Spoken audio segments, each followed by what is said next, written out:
Pada suatu hari Rasulullah SAW ditemui oleh malaikat Jibril.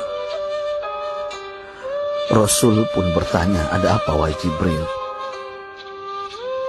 Jibril menjawab, wahai Muhammad, sesungguhnya hari ini Allah Subhanahu wa Ta'ala sedang mengobarkan nyala api neraka, dan seluruh para malaikat amat ketakutan. Mereka tidak tahu harus bagaimana. Untung aku ingat, kata Jibril, bahwa engkau Muhammad adalah sumber cinta dan sayang Allah Subhanahu wa Ta'ala kepada alam semesta. Dengan alasan itu aku kesini, bertabaruk mengambil berkah dengan cinta Allah kepada dirimu, ya Rasulullah, ya Muhammad. Rasulullah terdiam beberapa saat, kemudian bertanya lagi, wahai Jibril, ceritakan padaku bagaimana neraka itu sesungguhnya. Jibril menjawab, wahai Muhammad, neraka itu bagaikan lubang-lubang yang terdiri dari 7 tingkat. Jarak antara satu lubang dengan yang lain ialah perjalanan 70 tahun. Lubang paling bawah adalah lubang yang paling panas. Nabi SAW meneruskan pertanyaannya, lalu siapakah penghuni lubang-lubang neraka itu, wahai Jibril? Sampaikan kepadaku, Jibril. Jibril menjawab, lubang yang paling bawah diciptakan untuk orang-orang munafik. Lubang yang berikutnya untuk penyembah berhala, lalu untuk penyembah bintang dan matahari.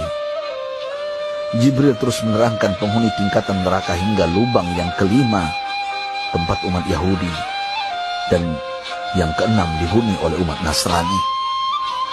Setelah menjelaskan penghuni 6 tingkatan neraka, Jibril diam cukup lama.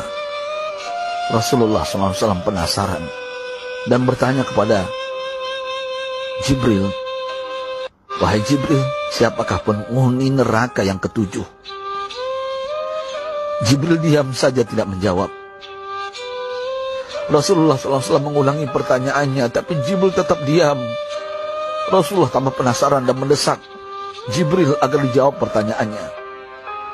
Akhirnya Jibril pun berkata, umatmu wahai Muhammad, mereka itu para pelaku dosa besar di kalangan umatmu, yang dimana sampai mereka mati belum sempat bertaubat.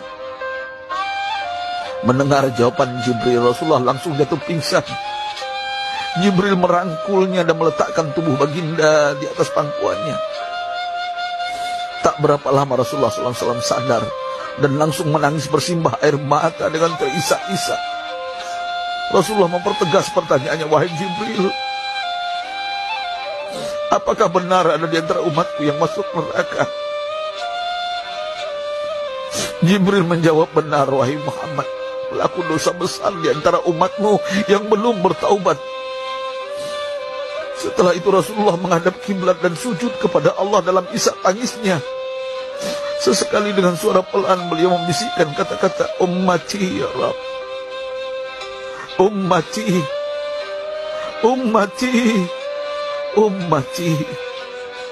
Beliau SAW tidak mengangkat kepalanya dalam keadaan seperti itu selama 3 hari 3 malam, kecuali setiap Bilal bin Rabah mengumandangkan azan, barulah beliau bangkit untuk menjadi imam, dan setelah itu kembali sujud lagi. Pada hari ketiga Abu Bakar menyadari hal ini, beliau mengetuk pintu Rasulullah dan mengucapkan salam 3 kali, namun tidak terdengar jawaban. Abu Bakar sedih dan berseru di hadapan pintu Nabi besar Muhammad SAW, apakah ada jalan untuk masuk ke rumahmu ya Rasulullah?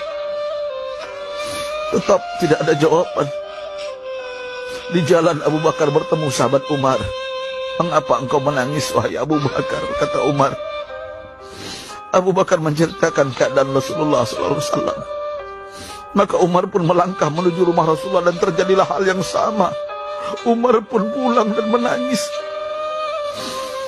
Di jalan Umar bertemu sahabat Salman Al-Farisi. Dengan terisak Umar bercerita kepada Salman hingga membuat dia amat sedih, namun tidak berani mengulangi hal yang sama.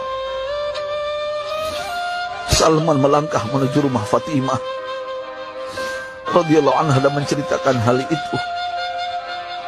Setengah berlari Fatimah menuju rumah ayah tercinta dan mengetuk pintu sambil mengucapkan salam. Mendengar suara lembut putri tercinta, sejuklah dada Rasulullah. Beliau bangkit dari sujud dan membuka pintu. Alangkah terkejutnya Fatimah melihat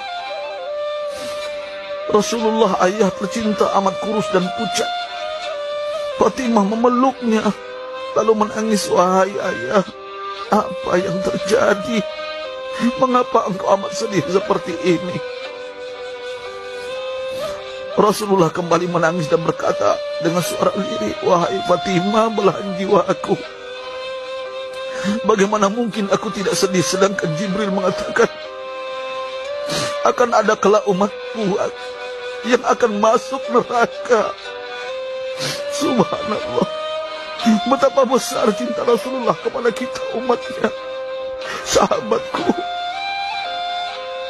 Rasulullah mencintai kita.